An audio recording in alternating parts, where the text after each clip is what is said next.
সাধনের উৎসাহের অভাব কি করণীয়? বিষয়টা খুবই বড় বিষয়। এই বিষয়কে নিয়ে আমরা শাস্ত্রের মধ্যে দেখি, প্রত্যেক শাস্ত্রের মধ্যে, উপনিষদের মধ্যে, ভগবত গীতার মধ্যে, ভগবান শঙ্করাচার্যের গ্রন্থের মধ্যে, আর ঠাকুরনাথ স্বামীজির সব লিটারেচারের মধ্যেও আমরা এই বিষয়কে নিয়ে নানাভাবে যে ডিসকাশন হয়েছে সেটা আমরা পাই।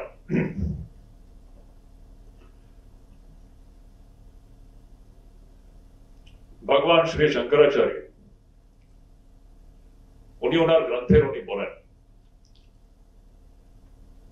দুর্লভম ত্রয়ময় বৈতৎ দৈবানুগ্রহ হেতুকম মনুষ্যত্বম মুমুক্ষুত্বম মহাপুরুষ সংশ্রয়। উনি বলেন যে তিনটে জিনিস অত্যন্ত দুর্লভ আছে, এটা সুলভ নয়, এটা সহজভাবে পাওয়া যায় না। কোনটা তিনটে জিনিস? একটা হচ্ছে মনুষ্য শরীরের জন্ম, প্রথম পয়েন্ট। দ্বিতীয় পয়েন্ট হচ্ছে শুধু মনুষ্য শরীরের জন্ম নিলেই কি সব হয়ে গেছে? না। দ্বিতীয় পয়েন্ট হচ্ছে মুক্তির ইচ্ছে, যাকে আমরা বলি মুমুক্ষুত্বম। তৃতীয় পয়েন্ট হচ্ছে আমরা মনুষ্য জন্ম পেয়েছি, মুক্তির ইচ্ছেও রয়েছে। তৃতীয় একটা অত্যন্ত গুরুত্বপূর্ণ একটা পয়েন্ট আছে, সেটা হচ্ছে মহাপুরুষ সংশ্রয়, একজন গুরুর মার্গদর্শন। এই তিনটে জিনিস যদি আমাদের জীবনে যদি আমরা পেয়ে থাকি, তাহলে আমাদেরকে বুঝতে হয় এটা ঈশ্বরানুগ্রহ ছাড়া সম্ভব নাই। এটা ভগবান শঙ্করাচার্যের অমৃতবাণী, একেবারে অমৃতবাণী, immortal words. Three things are extremely difficult to get in human life: birth in a human body, desire for liberation, and the guidance of a Sadguru. আজকের বিষয় যে হচ্ছে সেটা হচ্ছে আমাদের জীবনের যে সাধনার প্রতি আমাদের যে উৎসাহের অভাব। কেন এরকম? আমরা যখন সাধনার কথা বলি, কে সাধনা করে? সাধক সাধনা করবে। সাধক মানে কি? সাধক মানে মুমুক্ষু, যে সেই ব্যক্তি যে এই সংসার বন্ধন থেকে মুক্তি পেতে চায়, এই অনাত্ম বন্ধন থেকে যিনি মুক্তি পেতে চায়, সেই ব্যক্তি হচ্ছে সাধক। ও মুক্তি পেতে চায়, মোক্ষের ইচ্ছা ওর মধ্যে রয়েছে। আর যখন ওই মোক্ষ প্রাপ্ত করার জন্য যখন ওই চেষ্টা করবে, সেই চেষ্টাকে সাধনা বলা হয়। কেন? কোন জিনিস যদি আমাদেরকে প্রাপ্ত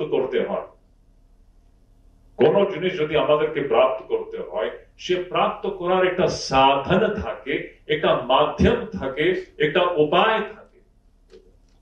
সে উপায়, সে মাধ্যমকে সাধন বলা হয়। মনে করুন, এখান থেকে যদি আমাকে বেলুর মঠ যদি যেতে হয়, তো বেলুর মঠ যাওয়ার জন্য যে সাধন উপায় কি? একটা গাড়ি হতে পারে, বাস হতে পারে, গাড়ি হতে পারে, যে কোনো না একটা সাধন থাকে। সে সাধন দ্বারাই আমরা আমাদের সিদ্ধ বস্তুকে আমরা প্রাপ্ত করি, সাধ্য বস্তুকে আমরা প্রাপ্ত করি। তো সাধক হচ্ছে কে? মুমুক্ষু, যে মুক্তি পেতে চায় সংসার বন্ধন, অনাত্ম বন্ধন থেকে যিনি মুক্তি পেতে চায়, সেই হচ্ছে সাধক। এখন আমাদের নেক্সট প্রশ্নটা হচ্ছে, মুক্তির জন্য যে চেষ্টা করবে, কে চেষ্টা করতে পারে?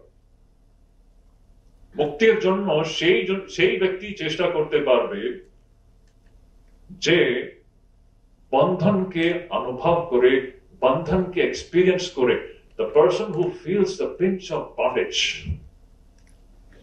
যে ব্যক্তি বন্ধনের যন্ত্রণা অনুভব করে সেই বন্ধনকে কাটতে চেষ্টা করবে, বন্ধন থেকে বেরিয়ে আসতে সে ছটফট করবে।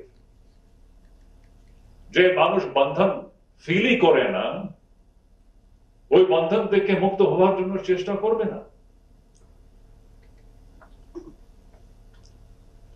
এটা একটা খুব ইম্পর্টেন্ট পয়েন্ট। মুক্তির জন্য চেষ্টা করবে সেই ব্যক্তি যার মধ্যে এই বন্ধনের একটা অনুভূতি থাকে। সেই জন্য আমাদের শাস্ত্রের মধ্যে আমরা দেখি বন্ধনের দৃশ্যটা খুবই গ্রাফিক্যালি ডিসক্রাইব করা হয়। যেমন একটা আমার মনে পড়ছে, বিবেক চূড়ামণিতে আপনি দেখবেন সেই শিষ্য কিভাবে গুরুর কাছে যাচ্ছে, আর শিষ্যের যে মনোভূমিকা, যে স্টেট অফ মাইন্ড, বন্ধন থেকে মুক্ত হওয়ার যে ছটপট, কি করে that sadhak is having that spirit of he wants to become free from this bondage. So beautiful description ওখানে পাওয়া যায়। ওখানে সেই শিষ্য বলছে, দুর্বার সংসার দবাগ্নি তপ্তম দোধূয়মানম দুরদৃষ্টমাতৈ ভীতম প্রপন্নম পরিপাহি মৃত্যু শরণ্যম অন্যথ যদহম ন জানে। শিষ্য বলছে গুরু কাছে এসে, সংসার দাবাগ্নি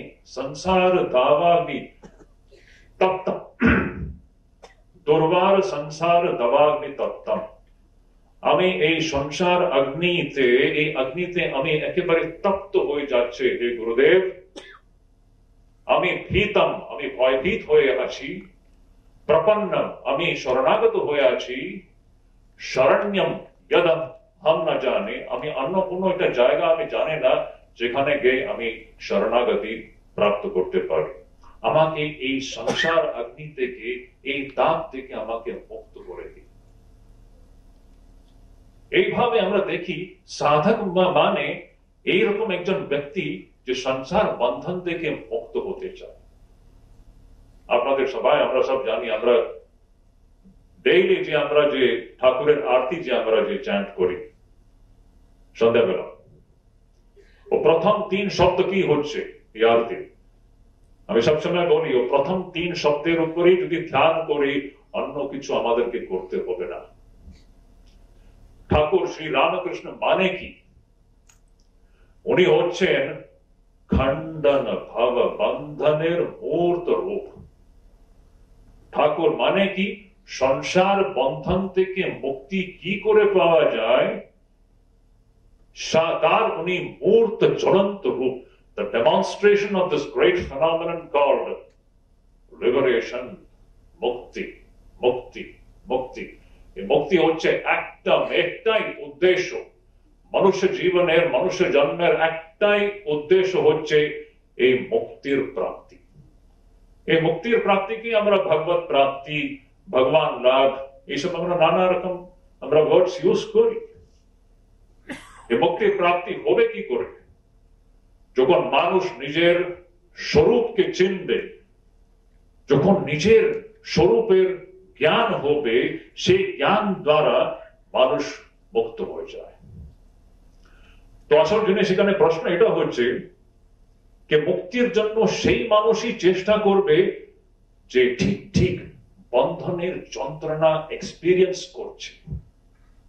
আমি ঠাকুরের এই 3টে একটা দুটো এক্সাম্পলস আপনার সামনে রাখবো। ঠাকুর কি বলছেন এই ব্যাপারে? ঠাকুর একটা উদাহরণ দেন। উনি বলেন, এক জেলে জালিয়া ও জাল ফেলে দিয়েছে আর মাছ ধরার জন্য, আর সেই জালের মধ্যে অসংখ্য মাছ ভেসে আছে। কি সুন্দর ওনার ডিসক্রিপশনটা।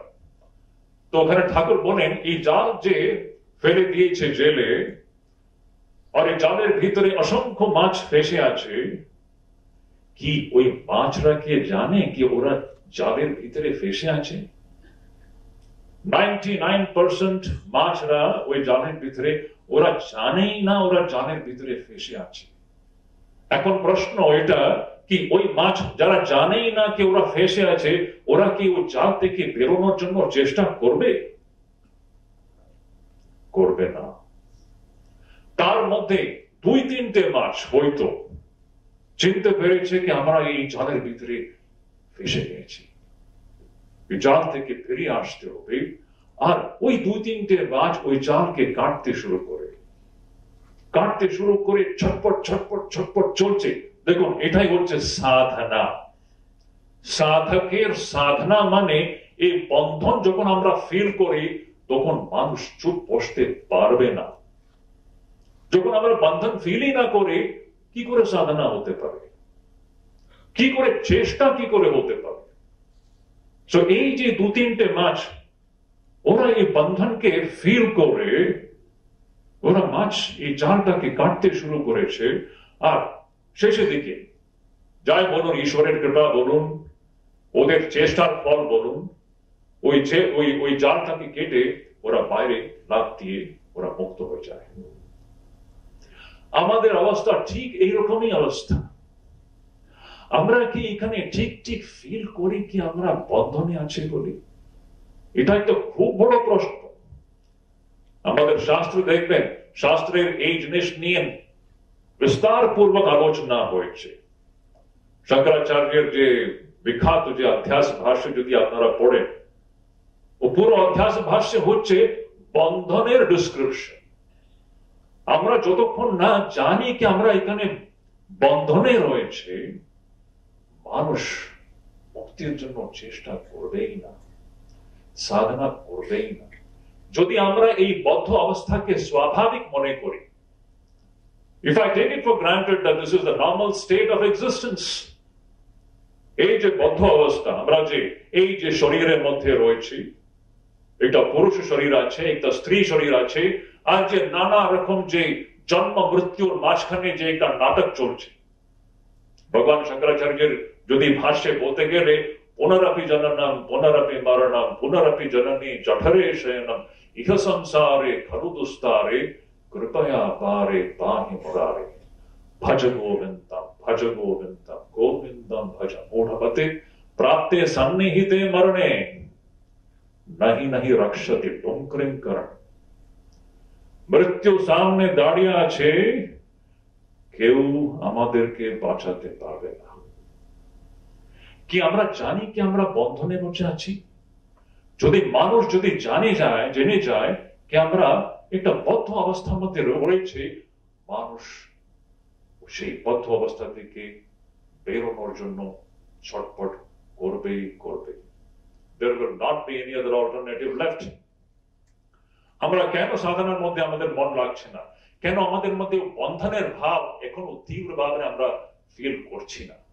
That is the reason. ঠাকুর আরেকটা উদাহরণ দিচ্ছে। উনি বলেন একজন চোর আছে, ও চোর একটা রুমে রয়েছে, সেই বাড়ির সেই ঘরের পাশের ঘরে একটা বিরাট বড় সম্পত্তি রয়েছে, jewels and gems and pearls, gold ornaments সব রয়েছে ওখানে। এখনো চোর জানে না। যদি ওই চোরকে কেউ বলে দেয় যে পাশের ঘরে একটা বিরাট বড় অতুলনীয় একটা সম্পত্তি রয়েছে, এখন ওই চোরের কি অবস্থা হবে? কি সেই চোর কি রাত্রি ঘুমোতে পারবে? ও ছটপট ছটপট করে যতক্ষণ না সেই সম্পত্তি চুরি করে নিয়ে যায়, ও চুপ বসতে পারবে না। আর একটা উদাহরণ আমি সবসময় বলি, মনে করুন একটা ছোট বাচ্চার জন্ম হলো, জেলের মধ্যেই জন্ম হলো, কারাগার মধ্যে। জাস্ট ফর অ্যান এক্সাম্পল, মনে করুন একজন বাচ্চার জন্ম হলো জেলের মধ্যে। সেই বাচ্চা সেই জেলের ভিতরেই বড় হচ্ছে, ওখানেই মায়ের সঙ্গে খাচ্ছে, খেলছে আর বড় হচ্ছে। ও জেলের বাইরে কিছু আছে বলে জানেই না। ও মনে করছে কি এটাই জগৎ, জেলের যে চার দিওয়ারি এটাই জগৎ বলে ধরে নিয়েছে। কখনো জানেই না যে জেলের বাইরে একটা বড়, একটা বিরাট বড় একটা জগৎ আছে। এখন সেই যখন ও জেলের ভিতরের অবস্থাকে স্বাভাবিক যখন মনে করেছে কি ওই জেলের মধ্যে কখনো ওই জেল থেকে বেরিয়ে যাওয়ার ইচ্ছে থাকতে পারে?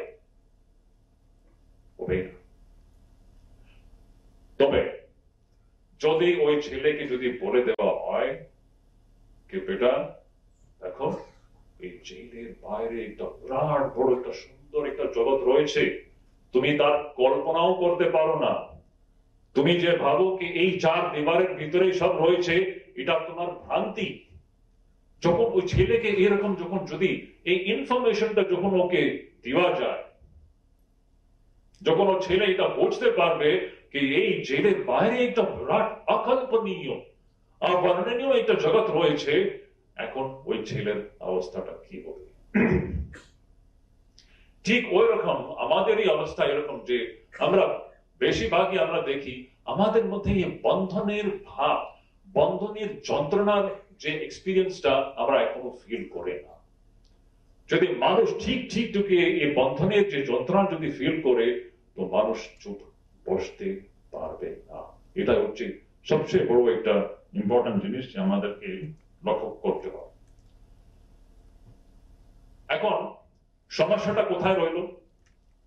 সমস্যাটা হচ্ছে আমাদের মধ্যে সাধনার যে উৎসাহের অভাবের এক মুখ্য কারণটা হচ্ছে আমরা এই জীবনটাকে, এই যে আমরা শরীর ইন্দ্রিয় দিয়ে যে জগৎকে আমরা দেখছি, আর এখানে যে আমরা সংসার আমরা নিজেই তৈরি করেছি, আমার স্বামী, আমার স্ত্রী, আমার ছেলে, আমার মেয়ে, আমার সম্পত্তি, এই যে আমরা একটা আমাদের নিজের একটা সংসার আমরা তৈরি করে আমরা ওখানে আসক্ত হয়ে বসে আছি। আসক্তি, ভেরি ইম্পর্টেন্ট পয়েন্ট। অ্যাটাচমেন্ট প্রচন্ড একটা জিনিস, মহামায়ার একটা খেলা। এই সংসারের প্রতি যে আমাদের একটা টান, একটা আসক্তি, আমরা এখানে ডুবে রয়েছে, এটাকে আমরা স্বাভাবিক মনে করে this is the biggest reason why we don't have enthusiasm for spiritual practices. যতক্ষণ আমরা এটাকে স্বাভাবিক বলে মনে করি, ধরে নাই এটা ঠিকই আছে, না এটা ঠিক নয়। মানুষের সত্য স্বরূপ টোটালি ডিফারেন্ট। উপনিষদের কথা, গীতার কথা, ভগবান শঙ্করাচার্য পাতায় পাতায় একটাই কথা বলেন, মানুষের আসল স্বরূপটা হচ্ছে নিত্য শুদ্ধ বুদ্ধ মুক্ত আত্মা। সেই আত্মা কোথায় আমাদের আসল স্বরূপ, আর আমরা এখানে নিজেকে কি ধরে নিয়েছে, আর এখানে কি চলছে? একদিকে জন্ম, আরেকদিকে মৃত্যু, তার মাঝখানে 2 দিনের যে নাটক চলে, আমরা এখানে ডুবে রয়েছে। এটা যদি আমাদের স্বাভাবিক স্থিতি হয়, আমাদের মধ্যে সাধনার জন্য উৎসাহ হতে পারে না। যখন আমরা এটা ঠিক ঠিক বুঝবো, এটা অনিত্য জগৎ, অশাশ্বত, এটা শাশ্বত নয়। যেমন ভগবত গীতাতে বলা হয় অনিত্যম অসুখম এবং লোকম। এই যে লোক যে আমরা দেখছি, এই যে ইন্দ্রিয় দ্বারা আমরা যে জগৎকে আমরা দেখছি, এটা অনিত্য আছে। রাম নাম সত্য হ্যায়, বাকি সব অসত্য হ্যায়। এক ভগবানের নাম মাত্র সত্য, বাকি সব অসত্য। भगवान एकमात्र वस्तु, बाकी सब अवस्तु। ब्रह्म ही सत्य, बाकी सब अनित्य मिथ्या। এটা যখন আমরা হাড়ে হাড়ে বুঝবো, তখন দেখবেন মানুষ চুপ বসতে পারবে না। তো আমাদের এই যে বিষয়টা রয়েছে সাধনার প্রতি আমাদের উৎসাহের অভাবের, এর মূল প্রবলেমটা হচ্ছে আমাদের মধ্যে এই সংসারের প্রতি বৈরাগ্যের অভাব। This is the crux of the problem. This is the crux of the problem. এই দৃশ্য সংসারের প্রতি আমাদের মধ্যে বৈরাগ্যের অভাব, অনাসক্তির অভাব, দুটো জিনিস। যখন আমাদের মধ্যে ঠিক ঠিক অল্প বৈরাগ্য তো তীব্র বৈরাগ্য তো পরে আসবে, আস্তে আস্তে আমাদের মধ্যে বৈরাগ্যের যে পরিমাণটা আমাদের জীবনে বাড়তে হবে, অনাসক্তি বাড়তে হবে। তখন দেখবেন যত বৈরাগ্য আর অনাসক্তির ভাব বাড়বে ততই আমাদের জীবনে সাধনার প্রতি উৎসাহ বাড়বে। So the crux of the problem is what? We lack বৈরাগ্য।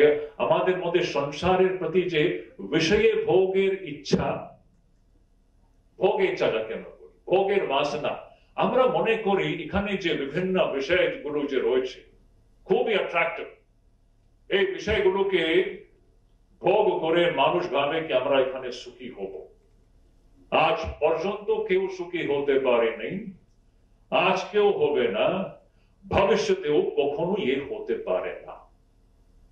বিষয় সুখ, বিষয়কে বিষ বলা হয়। ভগবান শঙ্করাচার্য বলেন বিষয় হচ্ছে বিষ। আমরা বুঝতে পারি না, আমরা ভাবি যে বিষয়ের ভোগ করে মানুষ তৃপ্ত হবে, সুখী হবে, এটা কখনো হয় না। তো যতক্ষণ আমাদের মধ্যে এই ভোগের ইচ্ছা, ভোগের বাসনা যতক্ষণ থাকবে ততক্ষণ দেখবে উল্টো দিকে যাওয়ার উৎসাহ থাকবে না, অসম্ভব। এটা দুটো বিপরীত জিনিস। শ্রীরামকৃষ্ণ বলেন আপনাকে যদি পাশ্চাত্য দিকে যদি যেতে হয় তাহলে পূরব দিকে নিজেকে সরাতে হবে। If you have to go towards the west, you have to turn away from the east. দুই দিকে একসঙ্গে আমরা থাকতে পারি না। ভগবানের দিকে যদি মন দিতে হয় তো সংসারের যে ভোগ ইচ্ছা, ভোগের বাসনা, এই থেকে মনটাকে সরাতে হয়, সরিয়ে ভগবানের দিকে লাগাতে হয়। তো যতক্ষণ আমাদের অন্তঃকরণের মধ্যে এই ভোগ ইচ্ছা, ভোগের বাসনা থাকবে ততক্ষণ আপনারা দেখবেন আমাদের মধ্যে ওই যে সাধনা করার যে উৎসাহটা থাকবে না।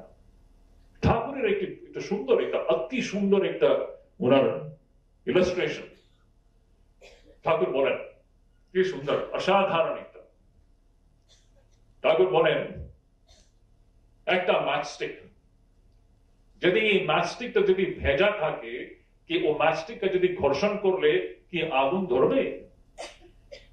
যে ম্যাচস্টিক যদি ভেজা থাকে সেই ম্যাচস্টিককে যদি আমরা ঘর্ষণ করি ওর উপরে, কি আগুন ধরবে? ধরবে না। যদি আগুন ধরতে হয় সেই ম্যাচস্টিককে শুকনো হতে হয়, ড্রাই হতে হয়।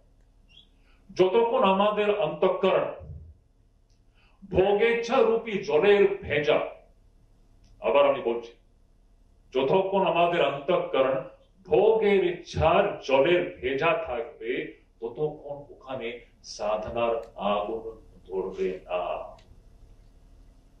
আমাদের অন্তঃকরণের ভিতরে যদি সাধনার আগুন যদি ধরতে হয়, আমাদের অন্তঃকরণের মধ্যে যে ভোগেচ্ছার যে জলের যে অন্তঃকরণ যে ডুবে রয়েছে, সেই জল থেকে অন্তঃকরণকে মুক্ত করতে হয়, অন্তঃকরণ ভোগেচ্ছা মুক্ত করতে হয়, তখন অন্তঃকরণ শুকনো হবে। সেই অন্তঃকরণে যে শুকনো অবস্থা, সেই অবস্থায় ঠিক ঠিক গুরু উপদেশ দ্বারা, শাস্ত্র উপদেশ দ্বারা সেই অন্তঃকরণের মধ্যে সাধনার আগুন ধরতে পারে। সেই আগুন আস্তে আস্তে প্রবল হয়ে থাকবে। তো দেখবেন আমাদের মূল সমস্যাটা হচ্ছে আমাদের জীবনে সাধনার প্রতি আমাদের যে উৎসাহ কেন নাই, তার একটা মূল কারণটা হচ্ছে মানুষের মধ্যে যে সংসারের প্রতি যে ভোগের ইচ্ছা, ভোগের বাসনা, আসক্তি, এই যে অনিত্য সংসারের প্রতি যে টান, এই জন্যই সাধনার উৎসাহ আমাদের মধ্যে আমরা দেখতে পাই না। যত এখানে আমাদের মন উন্নত হবে, মন বৈরাগ্য যুক্ত হবে, অনাসক্তি যুক্ত হবে, তত দেখবেন অন্তঃকরণের মধ্যে সাধনার ইচ্ছা আমাদের প্রবল হবে, বাড়বে। আর একটা সুন্দর একটা প্রেসক্রিপশন আছে, বৈরাগ্য কি করে বাড়বে। দেখুন, বৈরাগ্য ত্যাগ, বৈরাগ্যের কথা বললে আমরা ইউজুয়ালি লোকজন ভয় পেয়ে যায়। আমি সবসময় বলি ত্যাগ বৈরাগ্য থেকে ভালো শ্রেষ্ঠ এই মনুষ্য জীবনে কিছু হতেই পারে না। Nothing can be greater than this wonderful virtue of renunciation and detachment. त्याग वैराग्य ছাড়া মানুষ মানুষ নেই, ও পশু হয়েই থাকে। মানুষ মানুষ হয় যখন ওর মধ্যে বৈরাগ্যের ভাব উৎপন্ন হয়, যখন ওর মধ্যে অনাসক্তির ভাব উৎপন্ন হয়। এই দুটো ফ্যাক্টর ছাড়া আমরা পশু তুল্যই আছি। আমাদের মধ্যে পশুর আর আমাদের মধ্যে কি তফাৎ? এই মনুষ্য মাত্রই একমাত্র প্রাণী যার মধ্যে বৈরাগ্য আসতে পারে, আর ওর মনটা এই অনিত্য সংসার থেকে সত্য বস্তু দিকে ও নিয়ে যেতে পারে। মনুষ্য মাত্রই এটা করতে পারে। সেই জন্য ভগবান শঙ্করাচার্য বলেন যে মনুষ্য জন্ম দুর্লভম, মুমুক্ষুত্বম দুর্লভম, আর মহাপুরুষ সংশ্রয় অতি দুর্লভ। এই তিনটে যদি আমাদের জীবনে যদি আমরা পেয়ে থাকি, সেটা ঈশ্বর অনুগ্রহ, ভগবানের অনুগ্রহ ছাড়া হয় না। আর একটা পয়েন্ট আমি বলবো আর আমার বক্তব্যকে শেষ করবো। বৈরাগ্য উৎপন্ন করার জন্য আমাদের সব মহাপুরুষরা একটা সুন্দর একটা প্রেসক্রিপশন ওরা প্রেসক্রাইব করেছে। অনেক লোকে হয়তো ভয় পেয়ে যাবে, but this is a wonderful prescription. ওরা বলে নিজের মৃত্যুর উপরে ধ্যান করা। আমরা সব শ্মশান দেখেছি। একদিন এই শরীরকে, প্রত্যেক শরীরকে সেই শ্মশান ঘাটেই যেতে হয়। That is the only destiny what this body has got. Is it not? একদিন এই শরীর তো যাবে, শ্মশান ঘাটেই যাবে, আর কোনো ডেস্টিনি নেই। ওই পয়সাওয়ালা হোক বা গরিব হোক, যে কোনো ব্যক্তি হোক, এই বডির ডেস্টিনি হচ্ছে শ্মশান ঘাট। সেই আগুনে এই শরীরটা তো পুড়িয়ে যাবে। তার উপরে ধ্যান করা, তখন দেখবেন সংসারের যে অনিত্যত্ব, সংসারের যে অশাশ্বত, এটা আমরা হাড়ে হাড়ে আমরা বুঝতে পারবো। আমি এখনই নীতিমুক্তানজি আমাকে বলছিলেন, ওখানে আমরা যখন চা খাচ্ছিলাম, উনি বলছিলেন কালকে কি হবে কে বলতে পারে। এই যে আজকে এখানে সুধীদানন্দজি এখানে দাঁড়িয়ে কথা বলছি, হয়তো কালকে সকালে আপনি নিউজ পেয়ে যাবেন সুধীদানন্দজি চলে গেছে। Where is the guarantee? কালকে আমরা থাকবো কি না কেউ বলতে পারে? শাস্ত্র বলেন সেই জন্য গৃহীত্বা ইব কেশেষু মৃত্যুনা ধর্মমাচরে। মৃত্যু হচ্ছে আমাদের একেবারে পিছে, just like our shadow it is standing behind us. We don't even understand that. যে কোনো মুহূর্তে এই মৃত্যু এসে এই শরীরকে শেষ করে দিতে পারে। আপনারা কালকে, আমরা সব কালকে থাকবো কিনা কেউ এই বিষয়ে গ্যারান্টিড বলতে পারবে না। Any moment this life can come to an end. আর যদি যেমন শ্রীমদ ভাগবতে আছে, যখন পরীক্ষিত রাজা ওনাকে উনি যখন এটা জানলেন যে ওনার কাছে এখন শুধু 7 দিন মাত্র রয়েছে, ওনার জীবনে কি হলো, আমি ওই পুরো গল্পের মধ্যে যাচ্ছি না, ডিটেলস এর মধ্যে যাচ্ছি না। পরীক্ষিত রাজা ওনাকে যখন এটা ইনফরমেশন দেওয়া হলো কি আপনার কাছে শুধু 7 দিন মাত্র রয়েছে, 7 দিন পরে আপনার মৃত্যু হয়ে যাবে, তারপরে কি হলো? 7 দিনের মধ্যে ওনার সংসারের প্রতি যে ওনার মোহ, যে টান, সব চলে গেছে। একমাত্র ভগবান সুখদেবের মুখ থেকে যে অমৃত বাণী যে উনি শুনলেন, সেই শুনে ভগবানের উপরে মনটাকে রেখে উনি শরীরটা ছেড়ে দিলেন। যদি আপনাদেরকে বলা হয়, একটা জাস্ট কল্পনা করুন কি আপনার কাছে শুধু 2 দিন মাত্র রয়েছে, পরশু আপনারা মরে যাবেন। যদি একটু কল্পনা করে দেখতে পারেন, কোনো অসুবিধা নেই। যদি মনে করুন আপনার কাছে শুধু 2 দিন রয়েছে, এখন বলুন এই সংসারের কোনটা জিনিস আপনাকে ভালো লাগবে? ধন সম্পত্তি, যত রিলেশনশিপ, যা যা নিয়ে আমরা আমরা যা কি ছটপট করি, যেমন ঠাকুর বলে আমরা ঘটি ঘটি কাঁদে টাকার জন্য, স্ত্রীর জন্য, স্বামীর জন্য, ছেলে মেয়ের জন্য, এই সব কি সম্ভব হবে যদি আপনারা জানেন কে এই 2 দিনের মধ্যে আপনার জীবনটা শেষ হবে? এই রকম এটাকে বলে বিবেক বিচার, এই বিবেক বিচার দ্বারা আমাদের মধ্যে যখন বৈরাগ্য আসবে তখন দেখবেন সাধনার প্রতি আমাদের উৎসাহ বাড়বে। তো এটা খুব গুরুত্বপূর্ণ একটা বিষয়। আমাদের শাস্ত্রের একে নিয়ে খুব বিশাল ভাবে আলোচনা করা হয়েছে। But the crux of this issue and the solution, সাধনা যদি আমাদের উৎসাহপূর্বক যদি হতে হয়, তার মূলে আছে একটাই জিনিস, সংসারের প্রতি বৈরাগ্য, সংসারের প্রতি অনাসক্তির ভাব। এটা যতক্ষণ না হয় আমাদের মধ্যে সাধনা করার মানে মুক্তি প্রাপ্ত করার যে তীব্র ইচ্ছা থাকবে না, আর সাধনা করার আমাদের মধ্যে উৎসাহ থাকবে না। আমি এটাই বলে আমার বক্তব্য এখানে শেষ করছি। ঠাকুরের কাছে প্রার্থনা যে ঠাকুর মা স্বামীজি আমাদেরকে সেই বৈরাগ্য সম্পন্ন করুক, আমাদের মধ্যে সেই বিবেক বৈরাগ্য। স্বামীজি কি সুন্দর আমার মনে পড়ছে, দক্ষিণেশ্বর কালী অবতারণী কালী সামনে দাঁড়িয়ে ঠাকুর বলেছেন, যাও নরেন, তুমি মা কাছে যা খুশি তুমি চাই নাও, মা তোমাকে দিয়ে দেবে। ওনার বাড়ির অবস্থা খুব খারাপ ছিল, নরেনের বাড়ির অবস্থা খুব খারাপ ছিল। নরেন গিয়েছিলেন সেই সাংসারিক সমাধানের জন্য, নরেন কিছুই চাইতে পারলেন না। উনি মা অবতারণীর কাছে থেকে কি চাইছিলেন? উনি, মা আমাকে বিবেক দাও, আমাকে বৈরাগ্য দাও, আমাকে ভক্তি দাও, আমাকে জ্ঞান দাও। এই বিবেক বৈরাগ্য হচ্ছে আমাদের জীবনের সবচেয়ে অমূল্য ধন। সেই জন্য বিবেককে চূড়ামণি বলা হয়, চূড়ামণি, মুকুটমণি বলা হয়। বিবেক ছাড়া মানুষ মানুষই হয় না। এই বিবেক থাকলে বৈরাগ্য থাকবে, বৈরাগ্য থাকলে সাধনার প্রতি উৎসাহ থাকবে। এটাই বলে আমি আমার বক্তব্য শেষ করছি।